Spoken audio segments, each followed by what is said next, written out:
All right, please have a seat. Thank you so much. Well, I'm excited too. Today, with the executive order I am about to sign, we will bring the change that so many scientists and researchers, doctors and innovators, patients and loved ones have hoped for and fought for these past 8 years. We will lift the ban on federal funding for promising embryonic stem cell research.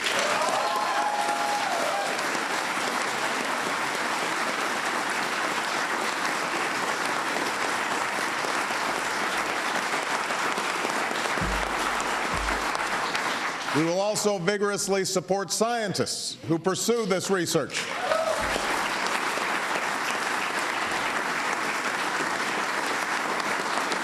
And we will aim for America to lead the world in the discoveries it one day may yield. You know, at this moment, the full promise of stem cell research remains unknown, and it should not be overstated.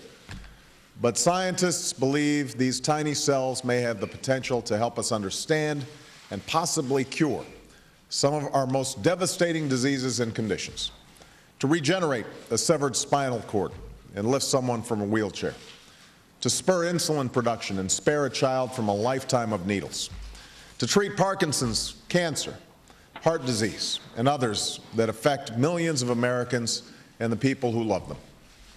But that potential will not reveal itself on its own. Medical miracles do not happen simply by accident. They result from painstaking and costly research, from years of lonely trial and error, much of which never bears fruit, and from a government willing to support that work. From life-saving vaccines to pioneering cancer treatments to the sequencing of the human genome, that is the story of scientific progress in America. When government fails to make these investments, opportunities are missed. Promising avenues go unexplored. Some of our best scientists leave for other countries that will sponsor their work. And those countries may surge ahead of ours in the advances that transform our lives. Now, in recent years, when it comes to stem cell research, rather than furthering discovery, our government has forced what I believe is a false choice between sound science and moral values. In this case, I believe the two are not inconsistent.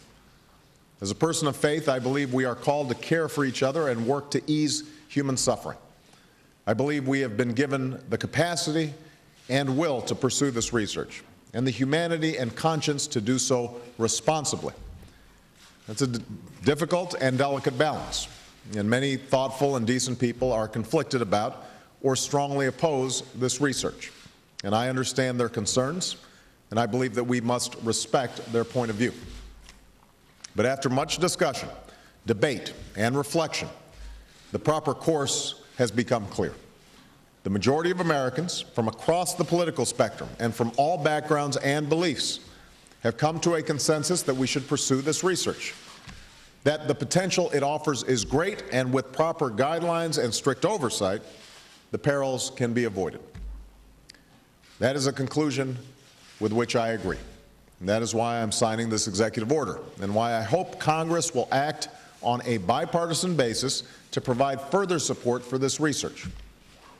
We're joined today by many leaders who have reached across the aisle to champion this cause, and I commend all of them who are here for that work. Ultimately, I cannot guarantee that we will find the treatments and cures we seek. No president can promise that. But I can promise that we will seek them actively, responsibly, and with the urgency required to make up for lost ground. Not just by opening up this new front of research today, but by supporting promising research of all kinds, including groundbreaking work to convert ordinary human cells into ones that resemble embryonic stem cells. I can also promise that we will never undertake this research lightly. We will support it only when it is both scientifically worthy and responsibly conducted. We will develop strict guidelines, which we will rigorously enforce, because we cannot ever tolerate misuse or abuse. And we will ensure that our government never opens the door to the use of cloning for human reproduction. It is dangerous, profoundly wrong, and has no place in our society or any society. Now, this order is an important step in advancing the cause of science in America, but let's be clear, Promoting science isn't just about providing resources, it's also about protecting free and open inquiry.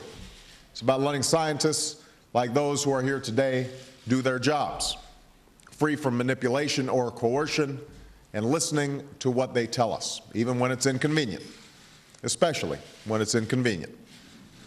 It is about ensuring that scientific data is never distorted or concealed to serve a political agenda, and that we make scientific decisions based on facts, not ideology. By doing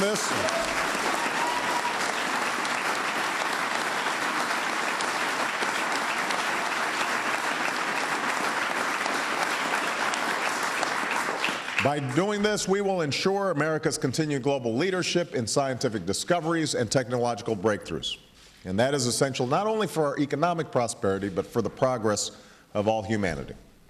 And that's why today I'm also signing a presidential memorandum directing the head of the White House Office of Science and Technology Policy to develop a strategy for restoring scientific integrity to government decision-making, to ensure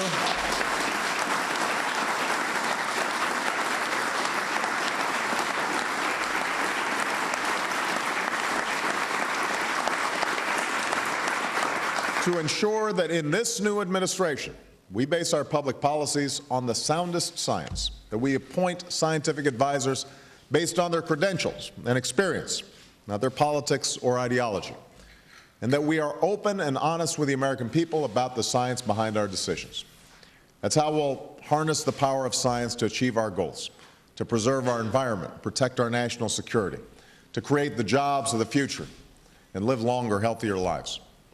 As we restore our commitment to science and expand funding for promising stem cell research, we owe a debt of gratitude to so many tireless advocates, some of whom were with us today, many of whom are not.